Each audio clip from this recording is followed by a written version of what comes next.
Who's your person? Billy Shore is the founder of Share Our Strength, which is a national organization that helps, we're trying to end childhood hunger right now in America.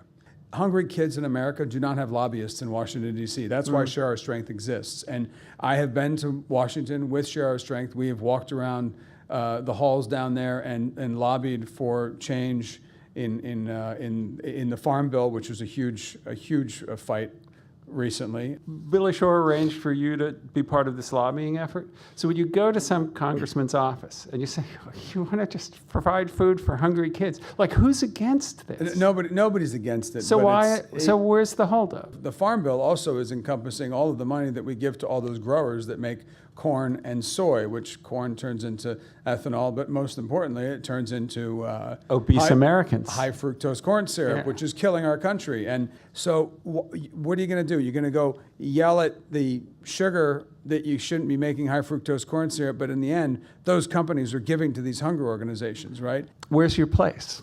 I was born in Milan and grew up about 9 years in France, here and there. My father was an American diplomat, so we moved all the time, but every summer, the one thing we would always do was go to Le Rouet and see my grandparents and at least spend a couple weeks and sometimes even like a month there. And to me, it was like a palace. It was, I was a little kid and my grandfather had retired and my grandmother would cook amazing meals.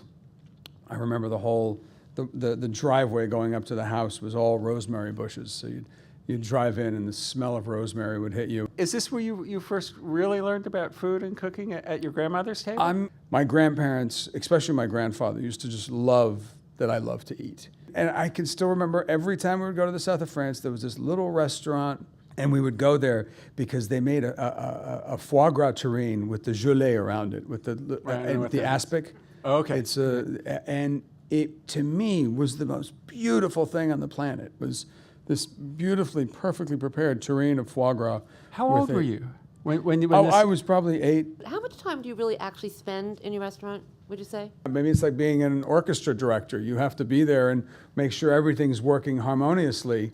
But no, I'm not playing the violin or the bassoon or playing the drums. If I was, then I wouldn't be able to keep my eye on the rest of the operation. I always tell my sous chefs, who I pay very well, if I walk in the kitchen and I see you chopping onions, I say, well, you're the most expensive onion chopper I have in this restaurant. I said, if you're chopping onions, you're not doing your job because you're not watching everybody else who's working the line, who's making sure that all that is going on correctly. Do people come to the restaurant and if they don't see you, in a toque, in that kitchen, sweating over a pan, do you think, they feel let down? I think that I'm lucky enough that I've opened restaurants that have my DNA on it, but they realize that I don't have to be there.